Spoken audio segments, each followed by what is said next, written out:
I've ever stood at this spot at Oshkosh before, so it's indeed a pleasure to be here and share with you a very brief briefing. I'd like to, before we begin, introduce Tim Rail. Tim and I started GAMI together in 1995. Got the GAMI ejectors approved in 1996. Sold the first set to a guy named John Deacon. Rest in peace, he passed away this morning. Famous, legendary in his world. And I think recently we checked and there's now well over 30,000 sets of those GAMI ejector fuel injectors that are out there flying around in the fleet. We later started doing turbo normalizing. Early on in this process in 1998, we were working with a DER named Carl Goulet, who was retired from Continental, and he saw the capability that we had with data acquisition. And he said, "You guys need to build an engine test cell." He said, "I can't tell you how much you're going to learn if you do that and how you're going to be able to use it. You can't predict the role that it'll play in your projects in the future." And boy, was he ever right. So in 2010, Tim and I came back from an AOPA convention in Florida where the EPA had demonstrated its aggressiveness on the lead thing in the early Obama administration, and the whole industry was about to panic. On the way back in the airplane, I proposed to Tim, I said, "You know, we ought to take a stab at trying to find a fuel chemistry that'll work in place of lead." And 2 weeks later, we filed our first patent. And the beauty of it was we could build a batch of fuel in a barrel in the morning and run it on the test stand in the afternoon. And our turnaround time was less than a day to try a different formulation. And nobody else had that kind of capability on full-scale aircraft engines. So that's how we went to work, and now I've got to figure out how to use Mr. Milner's computer. There's the page down.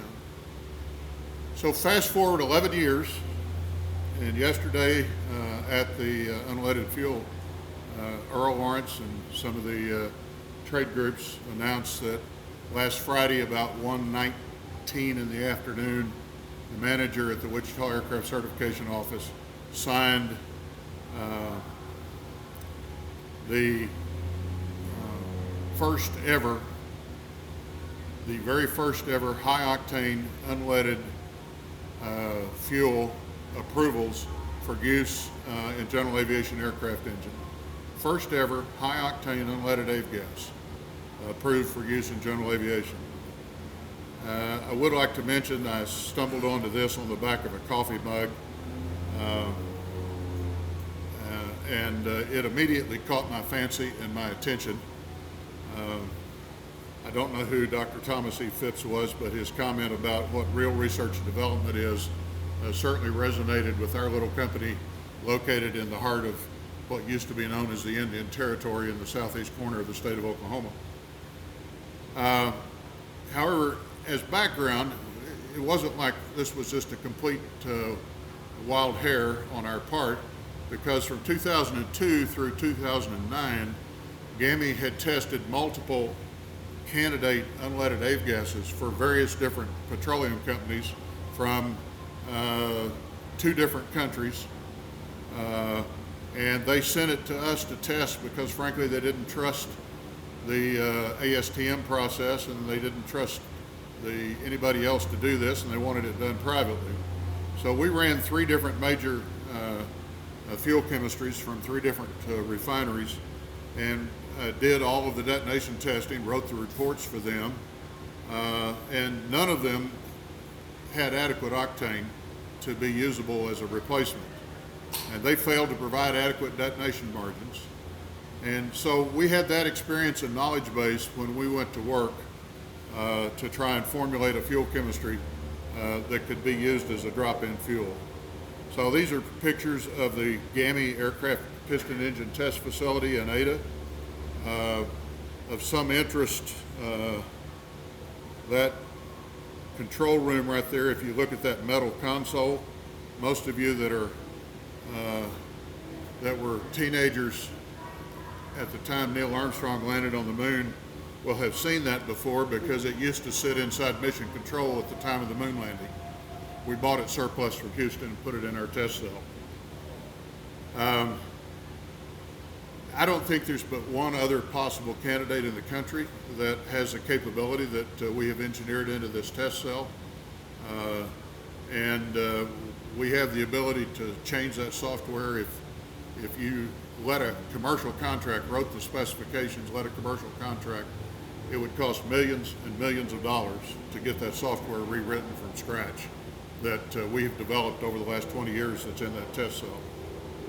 So the goal was an FAA AML STC approving, a practical, for shorthand, replacement for 100 low lead that didn't create chaos in the pilot owner marketplace. That was the goal. It did take longer than we anticipated. There's another whole story, but that would take 3 hours instead of 15 minutes. The result is, to that promise to meet that goal, was realized last Friday and was announced yesterday here at Oshkosh. And you're looking at the STCs that were signed by Paul Wynn, the manager of the Wichita Aircraft Certification Office. There's an airframe STC and there's an engine STC, which is common for projects. They are AML STCs, which means there's an approved model list. There's already been a whole bunch of noise and flack pushback from people that says, well, it's a real short approved model list and doesn't have my engine on the model list, or doesn't have my airframe on the airframe model list. Well, one FAA guy described this rather nicely, and it's actually quotable since you're associated with the media. His comment to me was, George, this was last Friday after this had been signed, he said, I want you to know that now you're pregnant. Let's watch what happens in the next 9 months. Very good analogy, frankly. So, as any good engineer should, and they often fail because they fail to do this, we sat down at the beginning of the project and made out a requirements list. Octane number one's got to be about the same as 100 low lead. It's got to be fungible with 100 low lead. What do I mean by fungible?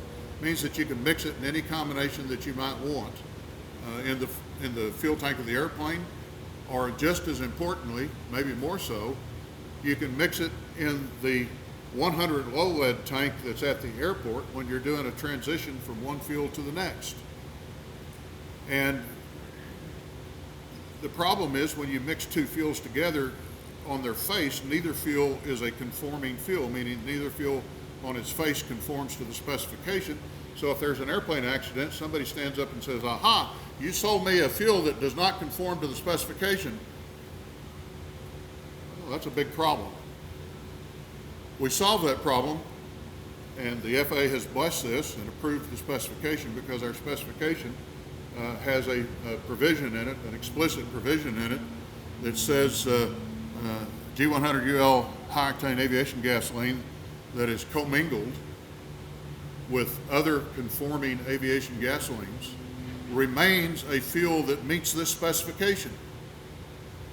So if there's 10% or 30 or 70% 100 low lead in the residual fuel tank at the scene of the accident being investigated by the NTSB, and they pull a sample and send it off to the lab and get it tested, they compare it against the G100 spec, the analysis of that is this fuel conforms to the specification, no problem. It's a huge product liability solution to what everybody had perceived, simple solution to what everybody had perceived as an intractable problem. Fungible. It can be produced within existing industrial refining and blending facilities, emphasis on blending facilities. It does not have to be made in a refinery. It can easily be made in a refinery. Cost, it needs to be comparable with 100 low lead. That's already a big issue because it's, as it goes out the gate of a refinery, in a rail car or in a truck, it's going to cost more than a truck going out at the same time with 100 low lead. But the range of that price increase is under $1, and based on our calculations, and this depends hugely on the price of West Texas Intermediate crude oil, is somewhere in the range of 65 to 85, 90 cents outside a dollar. Those changes in prices, I can take off in my airplane in Ada, Oklahoma, and fly 75 miles southwest, and I can buy fuel for $2 a gallon less than I can buy it at my home airport. I mean, let's keep this in perspective as to what the difference in the fuel pricing might be. There's huge variations. It also, keep in mind that, you know, not too many years ago, the price of West Texas Intermediate was well over $80 a barrel. And as recently as 2 years ago, it was down to 20 if you could find somebody to buy it. So those kinds of swings in the raw materials vastly exceed any kind of price issue. Plus, there's going to be substantial, meaningful benefits to the owner-operator, which we'll talk about a little later, if they switch and get rid of the lead. There's some substantial benefits that, in my view, in most cases, will fully offset the difference in the cost of the fuel.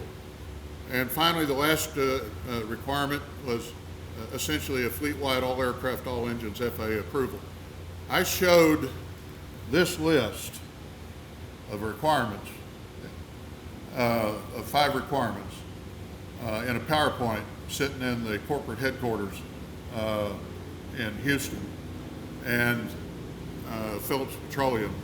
And they looked at it, one of them leaned over and said, well, you got that right in terms of the design requirements. So there's handouts out here that have this, but on your left is a sample 100 low lead, G100 UL. It's got no dye in it, that's native, that's the way it will be. On the right is 100 low lead. If you mix them together, you get something that has a tint that closely resembles that in the middle. Again, they're all fungible. So, boy, this is a really complicated airplane flight manual supplement. Now, it's 6 pages. 2 of those are essentially blank. And when you sit down and read the details of them, they're so completely innocuous as to be completely disappointing.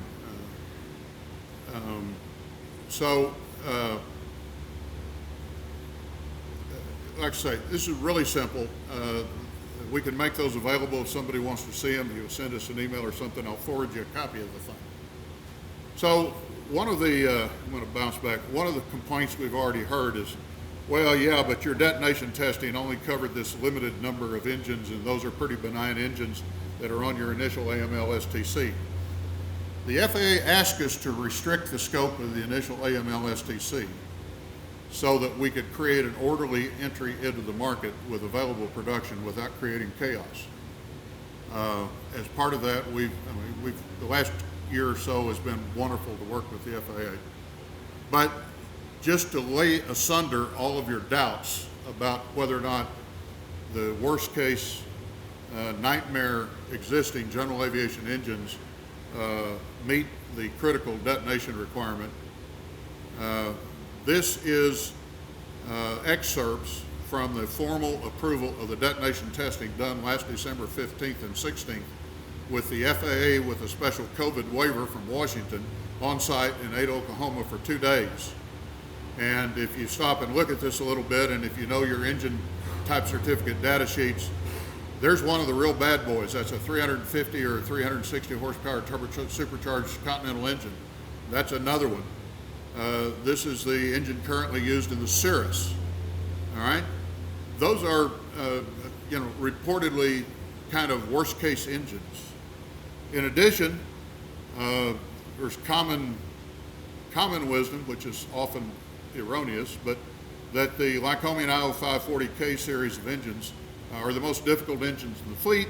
And then in a very soft voice on the side, somebody that claims to have knowledge will tell you that, really that engine probably never did meet the detonation requirements. They just didn't do it right when it was certified. Well, guess what? It fully qualifies. It's part of the approved data package for this fuel, as is, for example, that engine. Anybody know where that engine sits? That engine sits in a Malibu Mirage. 350 horsepower Lycoming engine in a Malibu Mirage that flies around with a pressurized cabin at 25,000 feet. And so then the other alleged bad boy is this guy, the TIO 540J2BD. All of those engines are covered, and maybe the most important button push of the day with respect to this is this button push right here. That's the FAA's concurrence with that data as being accepted by the administrator.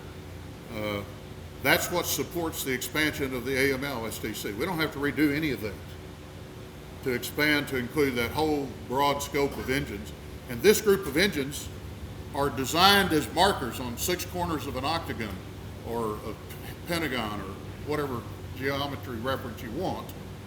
But they're designed to define outer boundary limits within which every other engine exists with respect to detonation characteristics.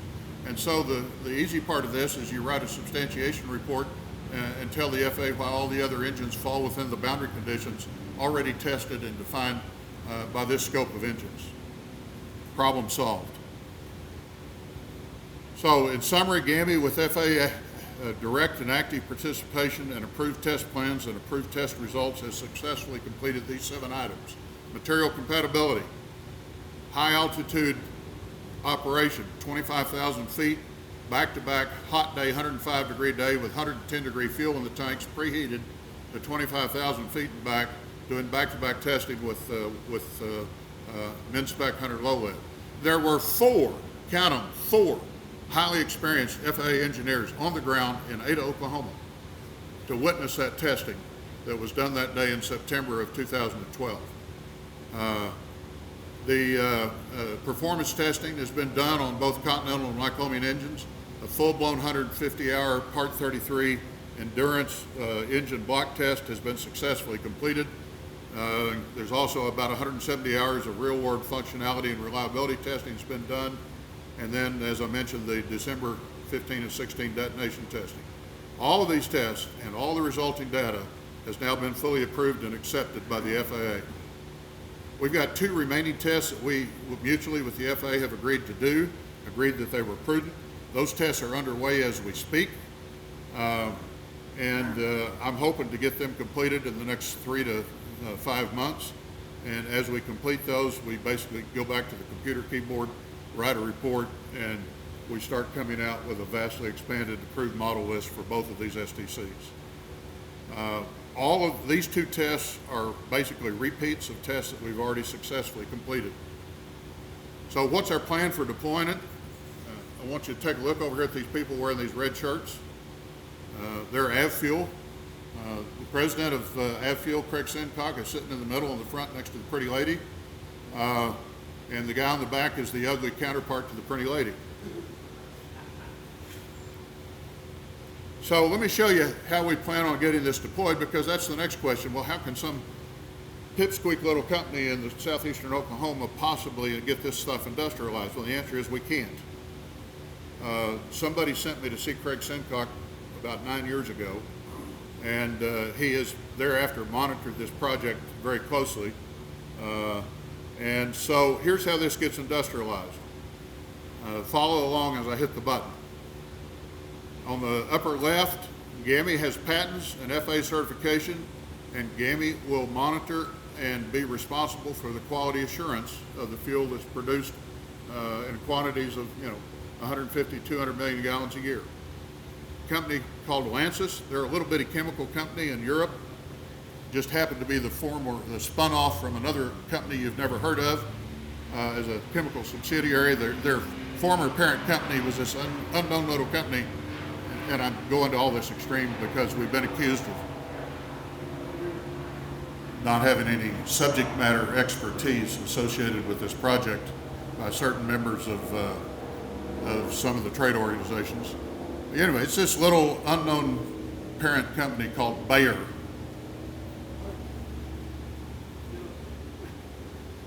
And these folks down here, which have agreed to remain anonymous, They produce more than an adequate supply of a very high octane alkylate that makes making this fuel easier. And then there's these nice folks in the lower right hand, which are wearing red shirts over here that go along with their signage. They've got a zillion FBOs around North America. They supply a substantial fraction of all the aviation fuels, gasoline, aviation gasoline, and jet fuel distributed in North America. And they are supporting this project. Like I say, this entity down here is committed to this, and AvFuel is going to supervise the logistics of the production, of the delivery, and the licensing of the blenders and refineries. And while they do that, then GAMI in the upper left-hand corner is going to monitor the quality assurance. We have in place documents with the FAA so that at their request, they can accompany me or somebody from GAMI and do a site inspection at any location that's blending or refining this fuel to check up on quality control. So you put these four groups together like this, and here's what you get.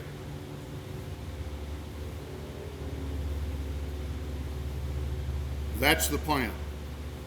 If anybody thinks it's insufficient or inadequate, then come talk to me or go talk to Craig. So in the next few slides, which I'm going to go through quickly, I'm going to give you some more information about the practical aspects and the impact that a high-octane unleaded avgas is going to have on the pilot owners.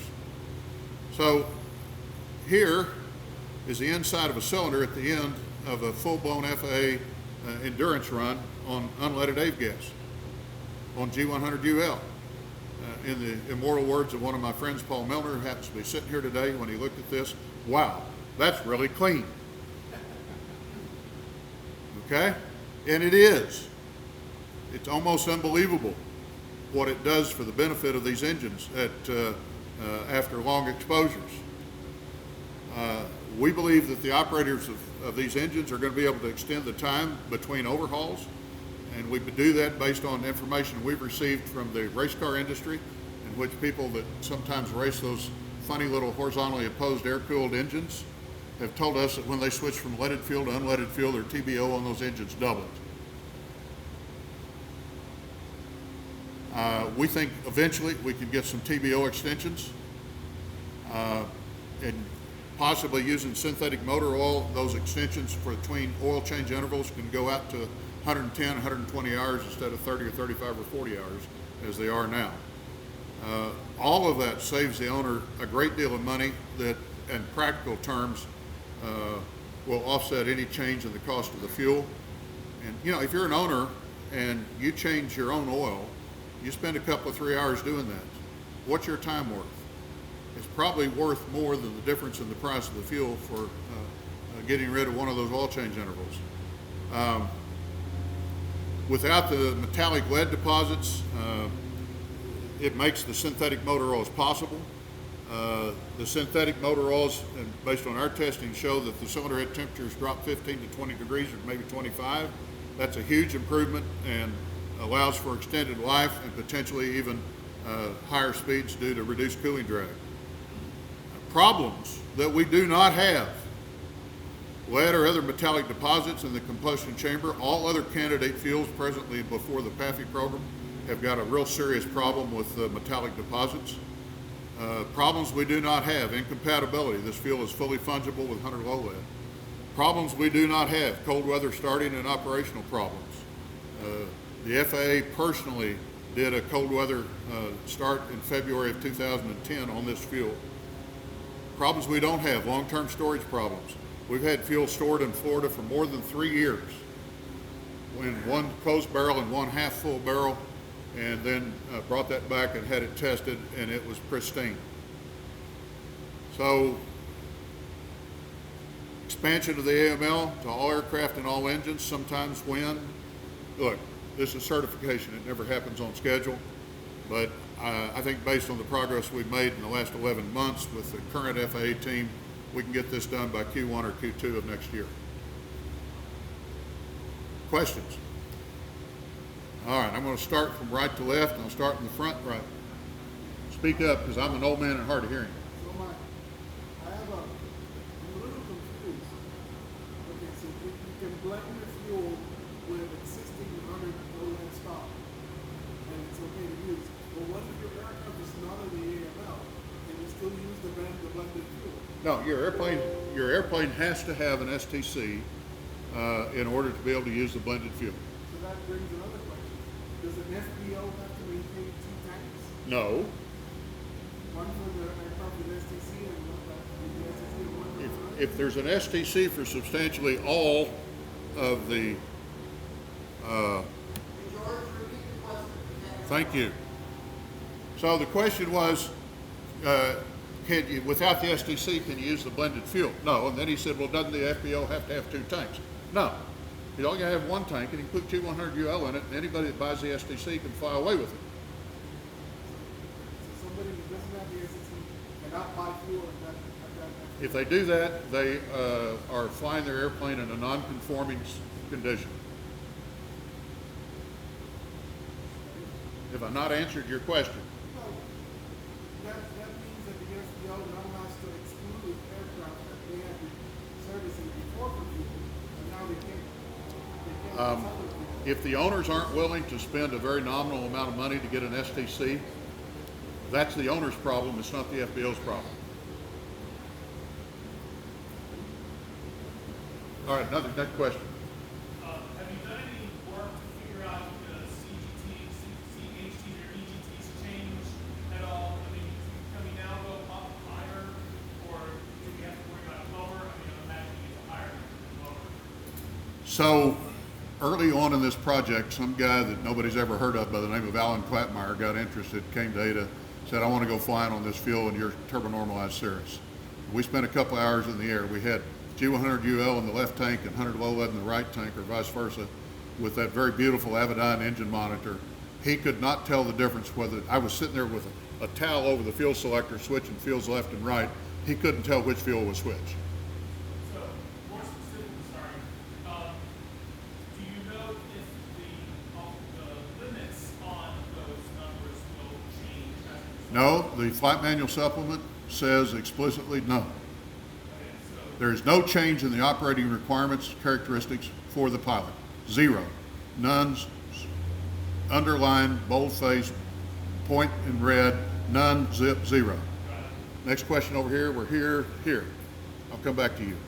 When it comes out and it's at the FBOs, will pilots have a choice of unleaded or the LL? Sure. Let's say that you've got the STC and you landed at an airport and half the fuel in your tanks is G100UL. You can fill up with 100 low lead and fly away. It's perfectly legal under the STC. Vice versa, if you've got 30 gallons of 100 low lead left in your fuel tanks when you land at an airport and they only have G100UL, if you've got the STC, you can top off and fly away and it's perfectly legal. The follow-up question is, we all know that EPA is pushing towards us eliminating low lead. In your opinion, what's the life left on low lead? Well, unfortunately, I am privileged to some information that I'm not allowed to disclose. But you should keep your eye focused on the chemical safety subsidiary of an organization known as the European Union. And the time frame is very short. Next question here. So, how much does the STC cost, and also, what today is actually on the STC for airframes? What was the second part? What airframes are covered by the STC right now? Okay, so let me take the second part first. Airframes covered right now, we targeted this to flight schools. So it covers basically the entire 172 fleet that's used in flight schools around the country. It helps us control the rollout until we can get production experience with this by targeting that group. It also gets a lot of hours real quick on the fuel just for common sense reasons. The other part of your question was? Wasn't there a Cirrus that's also on that? No, it's not on the initial, but like I say, we're pregnant, and it's just a time of really a matter of months until this thing gets expanded. The other question All right, so let me turn the question around. What do you think would be a reasonable price for a guy in a Bonanza to buy for an STC? Well, the reasonable way to do it is if you pull up the FBO and you don't have it, you can buy it right then and Yeah, you go over to a computer terminal and you get you an STC, okay? That's doable, all right? The question is not whether you can do it, the question is what's a reasonable price to do it? there. $299.99. So right now, go to the internet and look up and see how current autofill STCs are priced. And the pricing on this, we have not determined it, but it's probably going to be somewhere in that same neighborhood in terms of pricing. Yeah, well said. He said horsepower basis. Most likely that's going to be the basis. You got a twin-engine airplane with two 350 horsepower engines, it's going to cost you more than if you got a Piper Cub. One more question. All right? What's the secret sauce to boost the option? And the answer to your question, you will get only in your dreams. All right, let me start with you and then you. Part of the function of lead and fuel is to cushion valve and bouncing impact. How does your fuel address that problem? So the question is, the immortal never goes away perceived wisdom that was still being put forth as gospel by Continental as recently as 8:30 Monday morning of this Oshkosh is that lead is somehow or another good for valves. Nothing could be further from the truth. There is a formal government report and countless industry reports in the SAE articles that state otherwise. But if you want an airplane reference, I believe it's a 1989 study done at the FAA Tech Center using an Aero Commander, and they ran one engine on unleaded 100 octane isooctane, and then ran the other one on 100 low lead, and the unleaded engine had no valve problems. The leaded valves had all kinds of problems. All right, that may be my last question. I think we got to wrap it up. I know we're coming to 10:30, so All right. one more. Take one from Jim. What's the deployment plan for the fuel? Where will we see it? How fast will we deploy it? Hopefully, it's initially going to be deployed at flight schools, and then at that point, it's just a question of how fast we can industrialize it. There's going to be some influence, almost inevitably, and God help us if it creates chaos. The question is where is it going to be? Because there's always concern that